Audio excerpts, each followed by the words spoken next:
اللہ تعالیٰ آزمائش میں اس لیے ڈالتے ہیں دنیا والوں کو تاکہ نکھر کر بات سامنے آ جائے، منافقین الگ ہو جائیں، پتہ چل جائے کہ واقعی یہ لوگ ایسے ہیں۔ اللہ تعالیٰ یہ ٹیسٹ کرے جو تمہارے سینوں میں ہے، جو تمہارے دل میں ہے، وَلِيُمَحِّصَ مَا فِي قُلُوبِكُمْ، اور جو تمہارے دلوں میں ہے وہ سامنے آ جائے۔ وَاللَّهُ عَلِيمٌ بِذَاتِ الصُّدُورِ، تو مانو یا نہ مانو اللہ تعالیٰ آلریڈی جو کچھ تمہارے سینوں میں ہے وہ جانتے ہیں کہ اے میرے بندے I am observing you، تو اکیلا نہیں ہے، تو چاہے جس مرضی سچویشن میں ہے، you are in your highs and lows، اللہ تعالیٰ تیرے ساتھ ہیں، کہ جو کچھ نہ کچھ اپنے فیٹ کو ڈریگ کرتے ہوئے بھی سیدھے راستے کی طرف آنا چاہتے ہیں، تو جان لے وہ بندہ کہ اللہ تعالیٰ اس بندے کے ساتھ ہیں، اللہ تعالیٰ اس کو آبزرو کر رہے ہیں، اللہ تعالیٰ نے اس بندے کو اکیلا نہیں چھوڑا۔ Those people who are in doubt، جو یہ کنفیوز رہتے ہیں جب اللہ تعالیٰ نے سب کچھ لکھا ہوا ہے تو پھر why are we held accountable؟ جب اللہ تعالیٰ نے میرے لیے رزق لکھ دیا ہوا ہے تو پھر میں گھر سے باہر قدم کیوں لوں؟ جیسے ابھی میں نے آپ کو بتایا، ایک ٹپ میں نے آپ کو بتائی کہ جب فتنہ آتا ہے، آزمائش آتی ہے تو کیا ہوتا ہے، جو اندر کا غبار ہے وہ باہر آ جاتا ہے۔ دیکھیں when everything is all right، سب کچھ بڑا کوزی ریلیکس چل رہا ہے، نمازیں سب پڑھ رہے ہیں، منافق بھی پڑھ رہا ہے، مسلمان بھی پڑھ رہا ہے، دونوں لا الہ الا اللہ پڑھ رہے ہیں، محمد رسول اللہ، پتہ تب چلتا ہے کہ جب آگے فتنہ ہے، آگے آزمائش ہے، اور اللہ تعالیٰ یہ دیکھ کر رہیں گے کہ کون اپنے قول میں، اپنی بات میں سچا ہے اور کون جھوٹا ہے، تاکہ حجت قائم ہو سکے۔ اور اللہ تعالیٰ آزمائش میں اس لیے ڈالتے ہیں دنیا والوں کو تاکہ نکھر کر بات سامنے آ جائے، منافقین الگ ہو جائیں، پتہ چل جائے کہ واقعی یہ لوگ ایسے ہیں۔ اور اللہ تعالیٰ جو ہمیں سکھلا رہے ہیں وہ کیا بتا رہے ہیں کہ اے مسلمانوں، you lost the battle، یعنی 70 صحابہ شہید ہوئے۔ اور بہرحال اس میں مجھے کال یاد آ گیا، مفسرون لکھتے ہیں کہ غزوہ احد اگر جنرلی دیکھا جائے تو مسلمانوں کی ہار ہوئی اور اسلام کا جو قاعدہ ہے وہ جیت گیا، اور اس پہ انشاءاللہ کہ سیشن میں ہم بات کریں گے کہ اس کا مطلب کیا ہے۔ اللہ تعالیٰ ہمیں یہ بتلا رہے ہیں کہ تم جو ہارے ہو یا تمہارے ساتھ جو ہوا ہے، جو نقصان ہوا ہے، وہ ایکسٹرنل فیکٹرز کی وجہ سے نہیں ہوا۔ کس کی وجہ سے ہوا ہے؟ انٹرنل فیکٹر کی وجہ سے ہوا ہے، دلوں کی وجہ سے ہوا ہے۔ اللہ تعالیٰ دلوں کے بھید جاننا چاہتے ہیں، حالانکہ اللہ تعالیٰ کو تو پتہ ہے، تاکہ نکھر کر سب کو پتہ چل جائے۔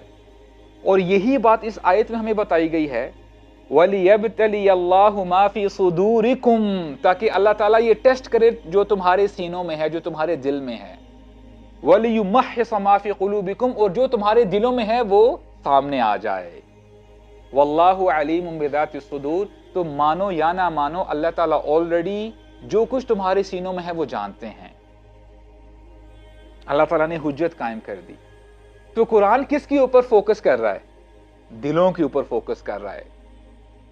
تو اے وہ شخص جو اپنی زندگی کو بہتر بنانا چاہتا ہے، اے وہ شخص جو گناہوں کی زندگی کو چھوڑنا چاہتا ہے، اٹس اباؤٹ ٹائم، بجائے اس کے کہ وہ شخص باہر دیکھے، دوسروں کی طرف دیکھے، اس کو چاہیے کہ اپنے دل کی طرف دیکھے کہ اس کے دل کی کیا حالت ہے اس وقت۔ جب آپ ہاسپٹل میں جاتے ہیں تو آپ جنرلی یہ آبزرو کرتے ہیں، اللہ تعالیٰ سب کو بچا کے رکھے ایسی جگہوں سے، you see some poster، اس پہ لکھا ہوتا ہے کہ اجی اچھا اگر آپ کو بہت زیادہ کھانسی آتی ہے یا XYZ چیزیں ہوتی ہیں تو ہو سکتا ہے آپ کو یہ بیماری ہو۔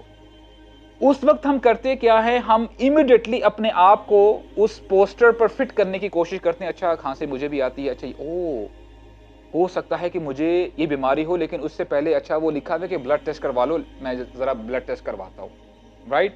ہم امیڈیٹلی اپنے آپ کو جو ہے اس پوسٹر کے ساتھ ریزونیٹ کرتے ہیں۔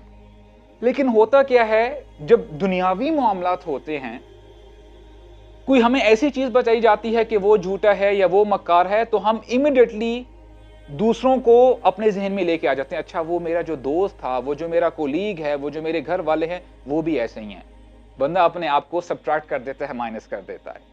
So it's about time we start reflecting, ہم جو ہے ریفلیکٹ کریں, contemplate کریں, اپنے دلوں کی طرف جھانکیں, اور اگر کہیں سدھار ہے تو وہاں پہ ہم اس کو مزید سدھارنے کی کوشش کریں.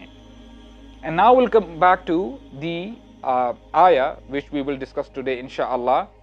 أعوذ بالله من الشيطان الرجيم وإذ غدوت من أهلك تبوئ المؤمنين مقاعد للقتال والله سميع عليم. Now let's say you read this ayah for the first time. Let me just give you the rough translation. وَإِذْ غَدَوْتَ مِنْ أَهْلِكَ, اے نبی جب آپ صبح سویرے اپنے گھر سے نکل رہے تھے, تُبَوِّئُ الْمُؤْمِنِينَ مَقَاعِدَ لِلْقِتَالِ, اور آپ مسلمانوں کو, صحابہ اکرام کو ان کی پوزیشنز پر سیٹ کر رہے تھے. اللہ تعالیٰ خوب سننے والے ہیں اور خوب جاننے والے ہیں. یہ جو اللہ تعالیٰ ہمیں سینیریو بتا رہے ہیں, یہ جنگ کے درمیان کا حصہ نہیں ہے, بلکہ یہ وہ وقت ہے جب مسلمان تیاری کر رہے تھے. یہ جنگ سے پہلے کا واقعہ ہے, اس سے پہلے کا انسیڈنٹ ہے.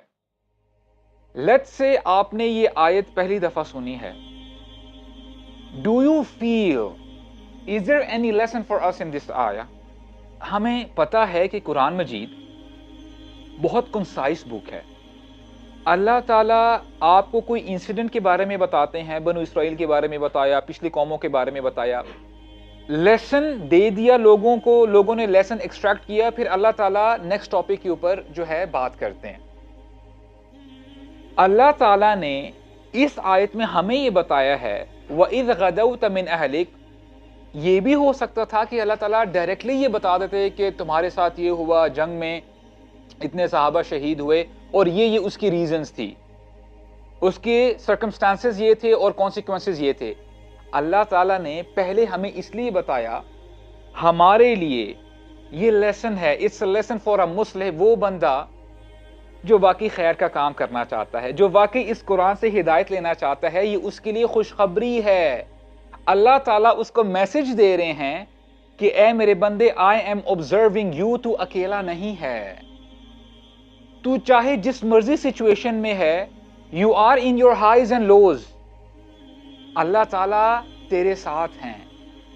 اور کتنی باریک بات ہے کہ اللہ تعالیٰ ہمیں یہ بتا رہے ہیں, اللہ تعالیٰ نے اپنے نبی کے بارے میں بتایا کہ اے نبی, آئی واز آبزرونگ یو وَإِذْ غَدَوْتَ, کہ جب صبح سویرے آپ نکل رہے تھے.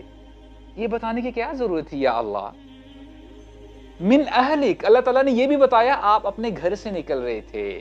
ایک ایک لفظ بہت قیمتی ہے اور اس میں لیسنز ہی لیسنز ہیں. تو یہ ہم نالائکوں کے لیے لیسن ہے کہ جو کچھ نہ کچھ اپنے فیٹ کو ڈریگ کرتے ہوئے بھی سیدھے راستے کی طرف آنا چاہتے ہیں, تو جان لے وہ بندہ کہ اللہ تعالیٰ اس بندے کے ساتھ ہیں, اللہ تعالیٰ اس کو آبزرو کر رہے ہیں, اللہ تعالیٰ نے اس بندے کو اکیلا نہیں چھوڑا.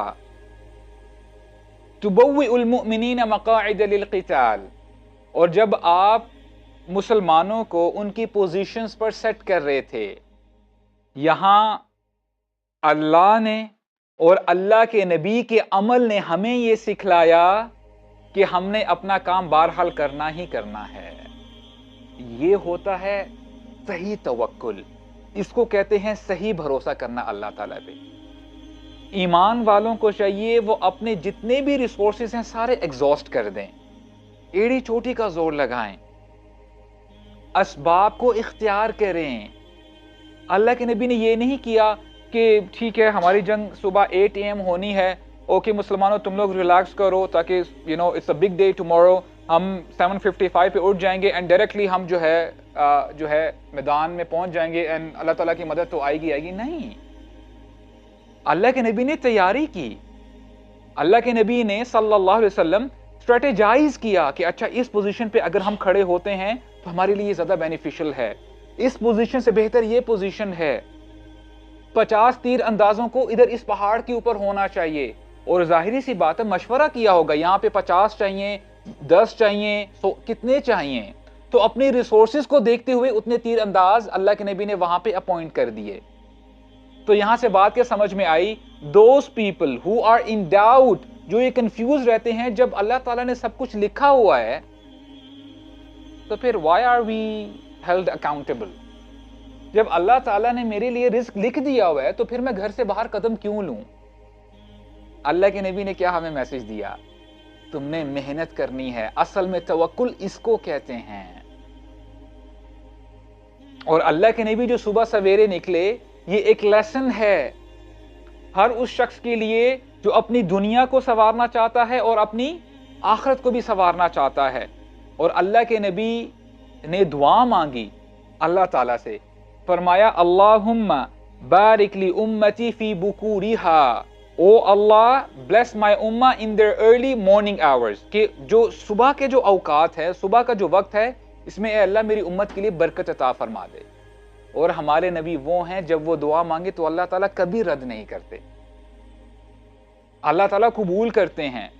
اور اسی لیے ہمارے نبی نے صبح کا وقت ڈیسائیڈ کیا کہ صبح ہم نکلیں گے، کیونکہ یہ برکت کا وقت ہے، اللہ تعالیٰ کا ساتھ ہمیں ملے گا.